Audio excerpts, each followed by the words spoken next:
Hello. Welcome to the Kawaii Slartibartfast. I am Sarah, and here we talk about all sorts of wild things. But now I'd like to talk to you about a book I just finished, which, by the way, like three people who shall remain nameless have told me to read this book, and for whatever reason, I just did not. It is Dungeon Crawler Carl. Yes. You have no idea how many times I had to practice saying that because I kept on wanting to say Dungeon Crawler. But anyway, yay. Now watch me like screw it up 15 more times. But that's okay. That's what editing is for. Um, so this book is the first in a series of late RPG books, which RPG is fine in a video game when something else is keeping track of your stats, but like in any like LARP or tabletop game, like I just get confused and bogged down by all the numbers and remembering who does what and who did what to whom, and it's very complicated.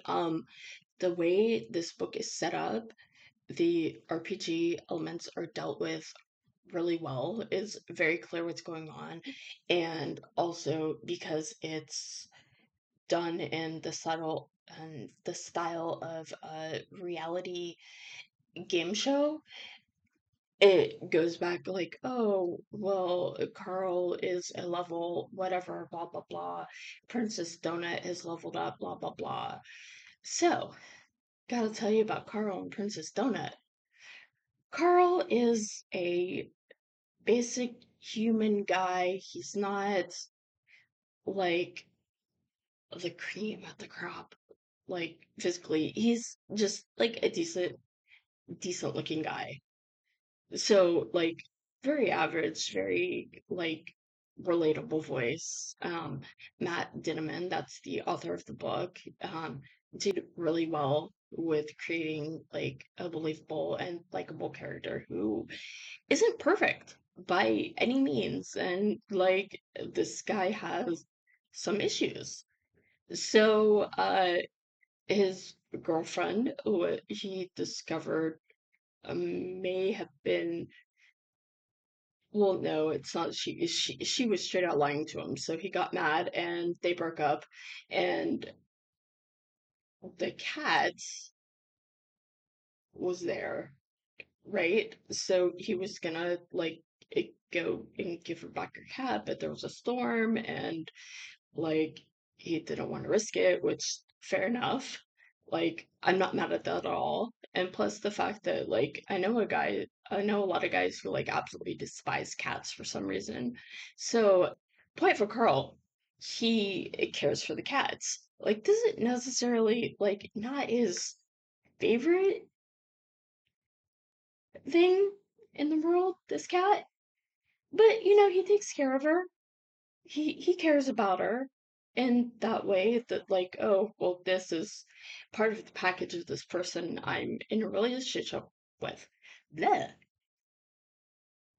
But like in the way that this is part of the package of the person I'm in a relationship with, and then when the relationship ended, like the fact that he still cares for the cat says a lot for him in my eyes. Um, so he's going out to have a smoke, and the cat runs out for whatever reason. It might give the reason in the book if I was reading in a certain way, but that could be a spoiler, so who knows?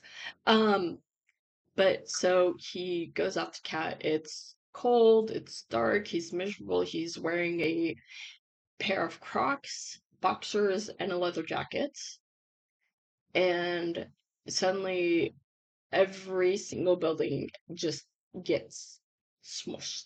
Just and the people in the buildings dead, just gone in like a couple seconds. And it doesn't really give you that much to like say and think about like the horror of that in that moment, because it's like oh, okay, well, then I gotta go somewhere. So he goes down these stairs, and then this wild adventure begins. And that's like in the first chapter. So, like, I can't snap very well. I'm sorry. That's a lot in very little sentences. There's gotta be a better word for that. No, I don't know. Sorry. Um, but the action is written so well. There's like so much wild stuff in this book. It's like um basically it's like reading a video game. And I had a lot of fun with that concept and just like the idea of like a fish out of water. So there's comedy in that, but there's also horror because this poor guy has no idea what's going on. And then, and I'm going to give you one spoiler, Princess Donut starts to talk. So you got a talking kitty in this, which love. And there's so many surprises that were just pleasant. And that sounds so like, but I don't mean it that way. I meant it in the way that like I really enjoyed this book. I had a lot of fun with it. The world building is really interesting. There's something about a corporation who's been a little bit naughty, and it's just a lot of fun to read, and I would highly, highly recommend it. Oh, my voice is going out. Okay, I'm gonna end this before I sound like a croaky frog. Have a great day and keep it fruity. Bye.